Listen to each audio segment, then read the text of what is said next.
नमस्कार, आप देख रहे हैं सुप्रभात न्यूज एमपी और मैं हूं आपके साथ महक कपूर। आइए नजर डालते हैं 25 फटाफट बड़ी खबरों की ओर। इससे पहले न्यूज को कहां से देख रहे हैं आप हमें कमेंट करके जरूर बताएं। 200 करोड़ रुपए से सुधरेंगी प्रदेश की सड़कें, मंत्री कैलाश विजयवर्गीय ने दिए ये निर्देश। प्रदेश के कई नगरीय निकाय क्षेत्रों में खस्ताहाल हो चुकी सड़कों की दशा अब सुधरने वाली है। कायाकल्प योजना के तहत इसके लिए राशि मंजूर कर दी गई है। नगरीय विकास एवं आवास मंत्री कैलाश विजयवर्गीय ने कायाकल्प योजना में 200 करोड़ रुपए की राशि के आवंटन की स्वीकृति दी। मंत्री विजयवर्गीय ने निर्देश दिए हैं कि निकायों को आवंटित राशि शीघ्र पहुंचाई जाए। आयुक्त नगरीय विकास भरत यादव ने नगरीय निकायों के अधिकारियों ने अपने क्षेत्र की सड़कों के रखरखाव पर विशेष ध्यान देने के लिए कहा है। पीएम मोदी 5 लाख प्रदेश के नव मतदाताओं से करेंगे चर्चा। भारतीय जनता पार्टी युवा मोर्चा देश भर में पहली बार मतदाता बने 18 वर्ष से 23 वर्ष के युवाओं को पार्टी से जोड़ने के लिए अभियान चला रहे हैं। इसके लिए नव मतदाता सम्मेलन, घर घर जाकर संवाद, महाविद्यालयों के बाहर पंजीकरण शिविर लगाने के लिए कार्य कर रहे हैं। 12 जनवरी को प्रदेश भर में युवा मतदाता भारत का भाग्य विधाता विवाद प्रतियोगिता का आयोजन किया गया। 25 जनवरी को देश के 8 करोड़ नव मतदाताओं में चिन्हित 50 लाख मतदाताओं का महासम्मेलन आयोजन किया जाएगा। मध्य प्रदेश में हितग्राहियों से संपर्क करेंगे विधायक, सांसद व अन्य जनप्रतिनिधि। भाजपा ने मिशन 2024 की तैयारी के लिए केंद्र की योजनाओं के हितग्राहियों से सीधा संपर्क की योजना बनाई। प्रधानमंत्री आवास योजना, उज्ज्वला योजना, मुद्रा योजना सहित अन्य योजनाओं के हितग्राहियों की लोकसभावार सूची के आधार पर क्षेत्र के सांसद, विधायक और निकाय, जनपद व जिला पंचायत के सदस्य सहित सभी जनप्रतिनिधि इसमें प्रत्यक्ष संपर्क साधेंगे। पार्टी की तैयारी यह भी है कि इन हितग्राहियों को ही बूथ स्तर पर तैनात किया जाए। प्रधानमंत्री नरेंद्र मोदी भी नमो ऐप के जरिए हितग्राहियों से बात कर सकते हैं। प्राण प्रतिष्ठा पर नहीं पहुंचने वाले मेहमानों का सुरक्षित रखा जाएगा उपहार। 22 जनवरी को होने वाले प्राण प्रतिष्ठा कार्यक्रम के अतिथियों को राम जन्मभूमि तीर्थ स्थल क्षेत्र उपहार स्वरूप राम रज और देसी घी के बने मोतीचूर के लड्डू भेंट करेगा। लेकिन समारोह में जो अतिथि शामिल नहीं हो पाएंगे उनके उपहार सुरक्षित रख दिए जाएंगे, जो उन्हें बाद में दिए जाएंगे। ट्रस्ट के एक सदस्य के अनुसार प्राण प्रतिष्ठा समारोह में ट्रस्ट की ओर से देश भर से 11,000 से अधिक मेहमानों को आमंत्रित किया गया। लेकिन आमंत्रित लोग जो किसी कारणवश प्राण प्रतिष्ठा कार्यक्रम में यहाँ नहीं आ सकेंगे, वो जब भी आएंगे यहाँ आकर उन्हें ये उपहार दिया जाएगा। इंदौर में T20 मैच आज रविवार को, इन रास्तों पर बंद रहेगा ट्रैफिक। भारत बनाम अफगानिस्तान के बीच T20 सीरीज का दूसरा मैच आज रविवार को इंदौर के होलकर स्टेडियम में खेला जाएगा। इसके लिए ट्रैफिक डायवर्जन प्लान जारी किया गया। दोपहर 2 बजे से लैंटन चौराहे से जंजीरावाला चौराहे तरफ जाने वाला मार्ग मैच समाप्ति तक आम वाहनों के लिए बंद रहेगा। इस दौरान केवल पासधारी और इमरजेंसी वाहन ही आ जा सकेंगे। वहीं रात 8 बजे से मैच समाप्ति के 1 घंटे पहले एक लैंटन चौराहे से जंजीरावाला चौराहे की ओर आने जाने वाले वाहनों के लिए रोड की एक साइड यातायात चालू रहेगा। शहडोल दौरे पर मुख्यमंत्री मोहन यादव, नए कॉलेज की दी सौगात। मुख्यमंत्री डॉक्टर मोहन यादव 1 दिवसीय पर शहडोल पहुंचे। इस दौरान सीएम ने स्पोर्ट कॉम्प्लेक्स का शुभारंभ किया और आभार यात्रा में शामिल हुए। इसके बाद सीएम पॉलिटेक्निक मैदान पहुंचे, जहां उन्होंने जनसभा को संबोधित किया और कई विकास कार्यों की आधारशिला रखी। इस दौरान सीएम ने कहा कि शहडोल में एक नया कॉलेज खोला जाएगा। सीएम ने कहा कि इस अंचल के विकास के विशेष प्रयास होंगे। आदिवासी बाहुल्य शहडोल संभाग तीव्र गति से प्रगति करेगा। धार में चाइना डोर से हादसा, मांझे में उलझने से आईसीयू में पहुंचा बुजुर्ग। पतंगबाजी के उत्सव में चाइना डोर जानलेवा बन रहा है। शनिवार को 65 वर्षीय बुजुर्ग चाइना डोर की चपेट में आने से उसकी जान खतरे में पड़ गई। वहीं 4.5 साल के मासूम के चेहरे पर कट लगने से 10 टाके लगाकर उसका जीवन बचाया गया। दोनों ही घायलों को निजी अस्पताल में भर्ती कर उपचार किया जा रहा है। बुजुर्ग को गर्दन से कान तक 20 टाके लगाए गए। इनमें डॉक्टरों द्वारा बुजुर्ग की स्थिति गंभीर बताई जा रही है। भाजपा का मिशन 2024 हितग्राहियों से संपर्क करेंगे विधायक। भाजपा ने मिशन 2024 की तैयारी के लिए केंद्र की योजनाओं के हितग्राहियों से सीधे संपर्क की योजना बनाई। प्रधानमंत्री आवास योजना, उज्ज्वला योजना, मुद्रा योजना सहित अन्य योजनाओं के हितग्राहियों की लोकसभावार सूची आधार पर क्षेत्र के सांसद, विधायक और निकाय, जनपद व जिला पंचायत के सदस्य सहित सभी जनप्रतिनिधि इनसे प्रत्यक्ष संपर्क साधेंगे। पार्टी की तैयारी यह भी है कि इन हितग्राहियों को ही बूथ स्तर पर तैनात किया जाए। सीएम मोहन यादव ने राम मंदिर उद्घाटन में कांग्रेस के न जाने से फैसले को बताया दुखद। कांग्रेस द्वारा अयोध्या में राम मंदिर उद्घाटन और रामलला प्राण प्रतिष्ठा कार्यक्रम का आमंत्रण ठुकराने के बाद से बीजेपी लगातार उस पर हमलावर है। मुख्यमंत्री मोहन यादव ने इसे खुद दुखद बताया और कहा कि उन्हें इस फैसले पर फिर से विचार करना चाहिए। उन्होंने कहा कि ऐसा अवसर बहुत प्रतीक्षा के बाद आया है और इस समय राजनीतिक मतभेद से ऊपर उठकर निर्णय लेना चाहिए। भोपाल और इंदौर में मंत्रियों ने हाथों में झाड़ू थामकर मंदिरों में चलाया सफाई अभियान। देश के प्रधानमंत्री नरेंद्र मोदी के द्वारा राम महोत्सव के तहत देश भर के मंदिरों में सफाई अभियान चलाया जा रहा है। पीएम के आह्वान के बाद इंदौर और भोपाल में भी इस अभियान की शुरुआत की गई। भोपाल और इंदौर में मंत्रियों ने हाथों में झाड़ू थामकर मंदिरों में चलाया सफाई अभियान। जी हां, अभियान को आगे बढ़ाते हुए इंदौर में प्रदेश के नगरीय प्रशासन मंत्री कैलाश विजयवर्गीय ने अपने हाथों में झाड़ू थाम लिया और मंदिरों में सफाई अभियान चलाया। भोपाल इंदौर एक्सप्रेस सहित 16 जनवरी तक 7 ट्रेनें निरस्त। पश्चिम मध्य रेल भोपाल मंडल में संत हिरदाराम स्टेशन निशातपुर के मध्य तीसरी रेल लाइन का कार्य चल रहा है। निशातपुरा की डी कैबिन पर नॉन इंटरलॉकिंग का कार्य के चलते निरस्त की ट्रेनों को संत हिरदाराम नगर पर शॉर्ट टर्मिनेट ओरिजिनेट करने का निर्णय लिया गया। Train 19323 doctor Ambedkar Nagar Bhopal express 16 जनवरी तक संत हिरदाराम नगर पर शॉर्ट टर्मिनेट होगी एवं संत हिरदाराम नगर भोपाल के माध्यम मध्य आंशिक निरस्त रहेगी। एमपी में इस दिन तक 1 मिनट भी नहीं कटेगी बिजली। ऊर्जा मंत्री प्रद्युमन सिंह ने बताई वजह।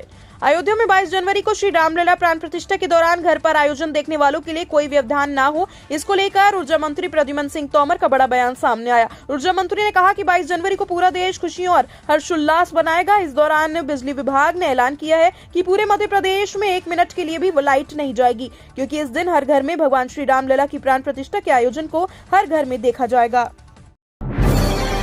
इंदौर में हाई सिक्योरिटी रजिस्ट्रेशन प्लेट की मारामारी, 20 दिन में भी नहीं मिल पा रहा है नंबर।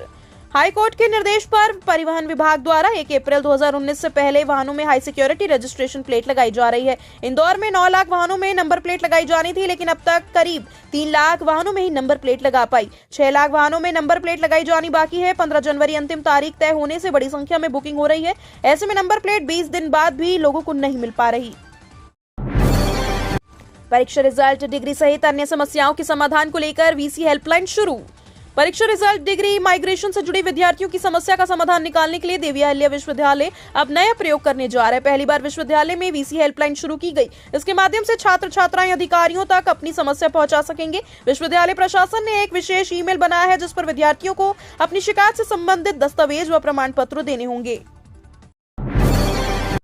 इंदौर में घर बैठे कर सकेंगे पीएम आवास की बुकिंग, बस करना होगा ये एक काम। मध्य प्रदेश के इंदौर नगर निगम में अब फ्लैट आवंटन को डिजिटल प्लेटफॉर्म पर लाने का नवाचार किया गया। यानी अब प्रधानमंत्री आवास योजना के अंतर्गत फ्लैट्स आप सीधे 311 ऐप के माध्यम से बुक कर सकते हैं और खरीद सकते हैं। इससे फ्लैट के आवंटन में पारदर्शिता आएगी। आने वाले समय में प्रधानमंत्री आवास योजना का कोई भी फ्लैट खरीदने और उससे संबंधित जानकारी के लिए 311 ऐप के माध्यम से हासिल किया जा सकेगा। आहार अनुदान योजना, मिलेट्स का उत्पादन करने वालों को 10 रुपए प्रति किलो की प्रोत्साहन राशि देगी सरकार। मुख्यमंत्री डॉक्टर मोहन यादव ने शहडोल जिलों में आयोजित कार्यक्रम में सहभागिता कर आहार अनुदान योजना के अंतर्गत सिंगल क्लिक के माध्यम से 1.94 लाख जनजातीय बहनों को पोषण आहार के लिए 29.11 करोड़ की राशि का अंतरण किया। शहडोल में सीएम मोहन ने कहा कि मैं कल्चरली कॉलीन विराटेश्वर भोलानाथ और कंकाली माता दोनों हाथ जोड़कर प्रणाम करता हूँ। शहडोल का पूरा क्षेत्र महाभारत कालीन विराट नगरी का क्षेत्र है। यहाँ पांडवों ने भी अपना समय गुजारा था। यहाँ के नागरिक प्रकृति से प्रेम करते हैं। दिग्विजयगढ़ पहुंचे पीसीसी चीफ जीतू पटवारी, बोले दिग्विजय से ज्यादा गुड़ी हैं जयवर्धन। मध्य प्रदेश में विधानसभा चुनाव में करारी शिकस्त के बाद अब कांग्रेस लोकसभा चुनाव की तैयारी में जुट गई। कांग्रेस के नए अध्यक्ष जीतू पटवारी प्रदेश के कई जिलों में दौरे कर रहे हैं और चुनाव से पहले कार्यकर्ताओं का मनोबल बढ़ाने का काम कर रहे हैं। हाल ही में पीसीसी चीफ गुना दौरे पर पहुंचे, जहां उन्होंने कार्यकर्ताओं को संबोधित किया। अध्यक्ष बनने के बाद पहली बार गुना पहुंचे जीतू पटवारी का कांग्रेस कार्यकर्ताओं ने भव्य स्वागत किया। कार्यकर्ताओं को संबोधित करते हुए पटवारी ने कई मुद्दों पर अपनी राय रखी। मध्य प्रदेश में बनेगी कोऑपरेटिव यूनिवर्सिटी, सहकारिता पाठ्यक्रमों की होगी पढ़ाई। सहकारिता, खेल एवं युवा कल्याण मंत्री विश्वास सारंग ने सहकारिता यूनिवर्सिटी बनाने की बात कही। उन्होंने कहा कि यूनिवर्सिटी में सहकारिता से जुड़े पाठ्यक्रमों की पढ़ाई कराई जाएगी। इससे अतिरिक्त उन्होंने प्रदेश में श्रीअन्न का उत्पादन करने और प्रोसेसिंग यूनिटों की स्थापना करने के लिए कहा। विश्वास सारंग शनिवार को मध्य प्रदेश राज्य सहकारी विपणन संघ की समीक्षा बैठक में अधिकारियों से बात कर रहे थे। सारंग ने कहा कि यूनिवर्सिटी बनने से भविष्य में सहकारिता के क्षेत्र में कार्य करने वाले विद्यार्थियों की कौशल में बढ़ोतरी होगी। सीएम मोहन यादव बोले भगवान कृष्ण और बलराम की शिक्षा स्थली मध्य प्रदेश की धरती। मध्य प्रदेश के मुख्यमंत्री मोहन यादव शनिवार को शहडोल पहुंचे। इस दौरान उन्होंने इस सभा को संबोधित करते हुए कहा, मध्य प्रदेश की धरती बहुत सौभाग्यशाली है। उन्होंने कहा कि यहाँ 5000 साल पहले शिक्षा की अलग जगाती है। संबोधन के दौरान विपक्षी नेताओं पर तंज कसते हुए मुख्यमंत्री मोहन यादव ने कहा कि कई लोग 22 जनवरी को होने वाले रामलला के प्राण प्रतिष्ठा के आमंत्रण को नकार रहे हैं। लोकसभा चुनाव से पहले एक्शन में बीजेपी, तीनों नए जिलों में बनाए गए पार्टी अध्यक्ष। लोकसभा चुनाव 2024 की तैयारियां मध्य प्रदेश में शुरू हो गई। इन तैयारियों के बीच बीजेपी ने प्रदेश के नए 3 जिले सहित 4 जिलों में अध्यक्ष तैनात किए। बता दें, विधानसभा चुनाव से पूर्व तत्कालीन मुख्यमंत्री शिवराज सिंह चौहान द्वारा 3 नए जिलों की घोषणा की गई थी। इन जिलों में मऊगंज, पांडुड़ा और मेहर शामिल है। जिले बनने के बाद से ही इन जिलों में बीजेपी के जिलाध्यक्ष नहीं थे। बीजेपी प्रदेश महामंत्री और प्रदेश कार्यालय प्रभारी भगवान सबनानी द्वारा जारी किए गए आदेश अनुसार बीजेपी ने मऊगंज का जिलाध्यक्ष राजेंद्र मिश्रा को बनाया। 11 जिलों में कोहरे या येलो अलर्ट छाएगा, मध्यम से घना कोहरा। मध्य प्रदेश के मौसम में मामूली बदलाव के संकेत मिल रहे हैं। कड़ाकेदार ठंड से लोगों को राहत मिलती दिखाई दे रही है, लेकिन मौसम विभाग ने अभी भी प्रदेश में कोहरा छाए रहने की संभावना जताई। आईएमडी ने प्रदेश के 11 जिलों में मध्यम से घना कोहरा छाने का येलो अलर्ट जारी कर दिया है। नुकसान में चल रही पातालपानी कालाकुंड हेरिटेज ट्रेन जल्द बंद होगा संचालन। 5 साल पहले शुरू हुई मध्य प्रदेश की पहली heritage train Patalpani Kalakund train में गिनती के यात्री ही सफर कर रहे हैं। इसके चलते जल्दी ट्रेन का संचालन बंद कर दिया जाएगा। दरअसल ट्रेन संचालन में हर दिन हजारों रुपए खर्च हो रहे हैं। स्थिति यह है कि यह कोच 6 इस ट्रेन के एक कोच को लॉक कर रवाना किया जा रहा है। अफसरों के अनुसार इसी माह के अंत तक ट्रेन का संचालन बंद कर दिया जाएगा। प्रहलाद पटेल का सख्त कदम, भ्रष्टाचार से घिरे ओएसडी को हटाया, विभाग को दी समझाइश। मध्य प्रदेश सरकार में पंचायत ग्रामीण विकास और श्रम मंत्री प्रहलाद पटेल की ओएसडी की नियुक्ति का मामला तूल पकड़ता नजर आ रहा है।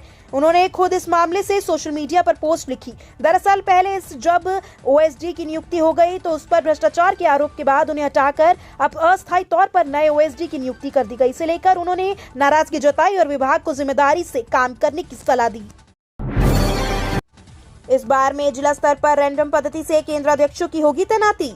माध्यमिक शिक्षा मंडल की 10वीं और 12वीं की परीक्षा 5 फरवरी से शुरू होगी। इस बार मंडल काफी सख्ती बरत रहा है। इस बार केंद्राध्यक्षों व सहायक केंद्राध्यक्षों की नियुक्ति संभाग स्तर पर नहीं बल्कि जिला स्तर पर की जाएगी। साथ ही केंद्र पर कलेक्टर प्रतिनिधि की तैनाती होगी। सभी के नाम पर सूची मंडल को 15 जनवरी तक भेजना है। इसके अलावा 4 सेट में प्रश्न पत्र होगा और इसका वितरण रैंडम पद्धति के अनुसार होगा।